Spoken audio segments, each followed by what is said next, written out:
Short. We don't want someone unattractive in a wealthy family. How could someone like you be with a guy like Ethan? His parents kept insulting me and I felt a lot of anger inside. I understand. I'll leave now, but you've insulted my family and me. Please never get involved with us. It will be a waste even if you beg us. My name is Sarah. I'm a 25-year-old office worker. My family was very poor when I was growing up. We ate stale bread every day to fight off hunger. There were 4 of us: my father, mother, sister, and me. My dad's salary went mostly toward rent, and my mom was too sick to work. My sister and I were always hungry as kids. My life changed when I learned about finance in middle school. I think it was from an after-school program. I found out that the more education you had, the more money you could make. When I heard that, I decided I wanted to study hard, earn a lot of money, and take care of my family. From that moment, I focused all my time on studying. If you study too much, you'll get sick and die, my dad used to say. If I can't make a lot of money, I'd rather die, I would reply cheekily. Unlike most kids, I studied hard and got great grades in school. Every time I got a perfect score, my mom was so happy and proud of me. It made me happy to see her proud, so I studied even more. I got a scholarship to high school because of my grades and kept working hard so I could go to university without paying for tuition. My education helped me find a job at a big company. At first, the work felt like a game, since I had only studied for most of my life. But I learned that effort doesn't always guarantee good results. If I just walked around aimlessly, I wouldn't get anywhere. I thought this was interesting and began to find ways to use my skills at work. Not many of my new colleagues thought like that. You're really hardworking, Sarah, and you fight for what you love. I'm proud of you. I even want you to teach me what you know. My dad once said, he was always unreliable, but no matter how poor we were, he always smiled. Because of his attitude, we stayed hopeful. At first, I studied to become rich and help my family, but over time, I just enjoyed studying for its own sake.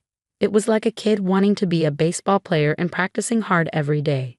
My mom never complained about money. She was great at making things herself. She learned sewing at fashion school and made clothes, backpacks, and pouches for me and my sister. They were cute and fashionable.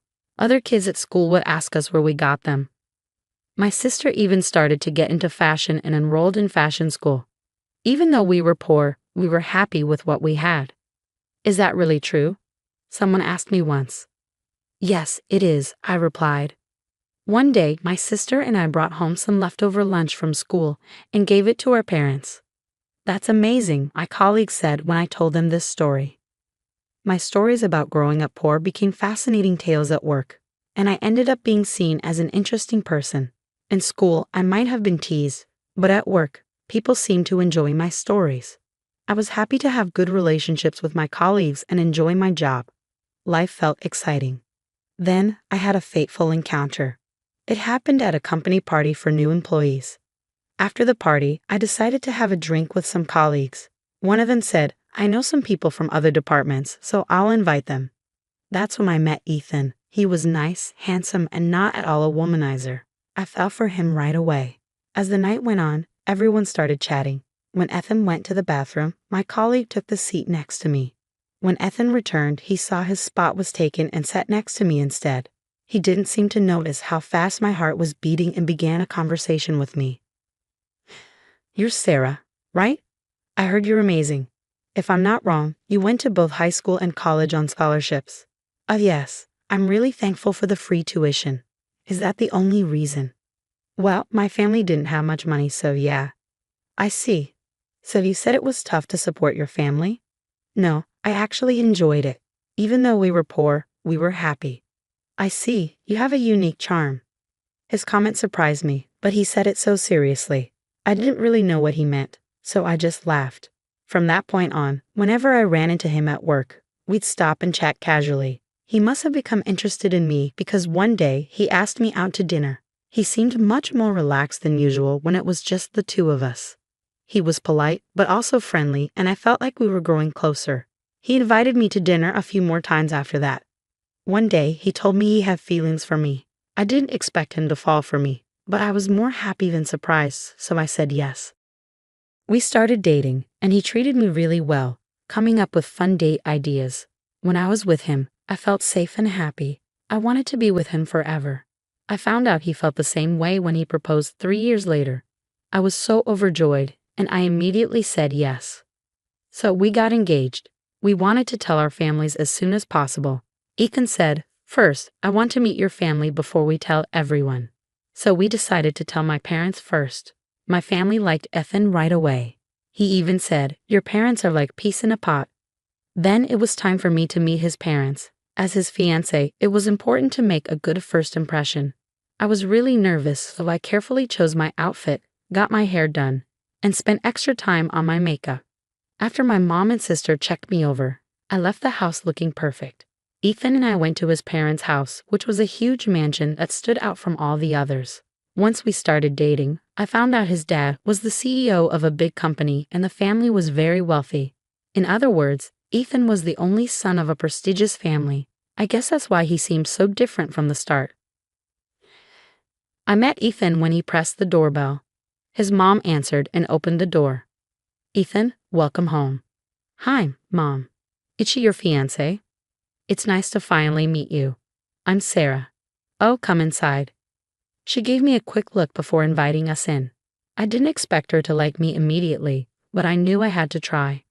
His mom led us into their huge, fancy living room, where his dad was already sitting on the sofa. "I'm glad you're here. Please, take a seat," his father said politely, but there was a tense feeling in the air, like I was being interviewed for a job. "I'm Ethan's father. I run a company called 5X, he said. His company had always been successful, and his parents liked to brag about their status. "Sarah, you work at the same company as Ethan, don't you? That means you must be exceptional." "She's the most promising employee in the company. She was an honor student in both high school and college." "I see." I was a bit embarrassed by Ethan's praise, and his mom, maybe feeling jealous, said something surprising. "It doesn't matter how smart you are, but your face. You're a little too plain." "What?" Ethan and I were both shocked by her comment. "What are you talking about, Mom?" Ethan was furious, but his mom didn't care and kept going. "I'm just telling you the truth. You're going to take over your father's company one day, so the woman you marry must look beautiful." Her words only made Ethan angrier. "What is this? That's ridiculous. I love her for who she is, no matter what she looks like. She's not bad looking at all. Apologize to her." Ethan was fuming and demanding an apology. His dad was hurt by the comment too and got just as angry. "How dare you speak to your parents like that? Can't you see your mother is concerned for you? We don't want an unattractive woman in this family. We won't allow this marriage. Leave." His father waved his hand, telling me to leave. "What's wrong with you, Dad? I don't need your permission. I'm marrying her, whether you like it or not." "Hold on. We won't let you make such a mistake. You're just being fooled by her. She may not be pretty, but she's smart. She's manipulating you like a con artist." "That's exactly it. Talk to him too. Tell him you're not good enough for this family. How could someone like you be with a man like Ethan? I'd love to see the faces of your parents who raised you to be such a liar. They must be useless." His parents kept insulting me and I was filled with anger. "I understand, I'll leave now. But you've insulted both my family and me.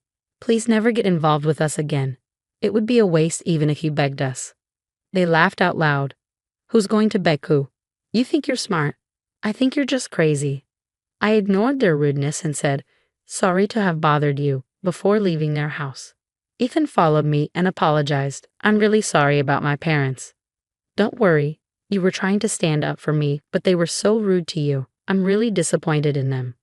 Lately, my dad's been acting like a tyrant at work. He doesn't get along with his employees. I think he's gotten too arrogant." "Well, my mom's always been like that, so I don't think she'll ever change." "I see." I was grateful that Ethan turned out to be a good person, even with parents like that. "Oh, by the way, that thing you said about not getting involved with your family?" "Yeah, I meant it. I was really angry when they insulted you. That's why I said it. But if you don't want me to, I won't go ahead. They deserve it. You should give them a piece of your mind." I got his approval, so I went ahead with my plan. I'm in the CEO's office at a company right now. "Dad, do you think he's going to call soon?" "I hope so." "Oh, here it is." "Yes, hello." My dad put the call on speaker. "Huh? Hello, what happened?" You suddenly want to cancel the contract. It's a shame, but I have a good reason to do so. What? What's the reason? You insulted my daughter and my family. You're Ethan's dad, right? Oh, I heard you treated my daughter badly when she visited. Oh my God, Sarah is your daughter. Yes, she's my sweet, precious daughter. Are you calling her ugly? I'm so sorry. I don't know how to apologize. You don't have to apologize. I won't accept it. I don't care what you said about me, but I'll never forgive you for insulting my daughter. My company is ending this contract right now. No. If such a big company pulls out, what will happen to mine? That's not my problem. Just live with integrity and stop judging people's looks. Then he hung up the phone. Thank you, Dad. I feel better now. I got a bit emotional. I'm sorry, Ethan, for causing trouble for your father. No. Don't worry about it. I'm glad you stood up to my father.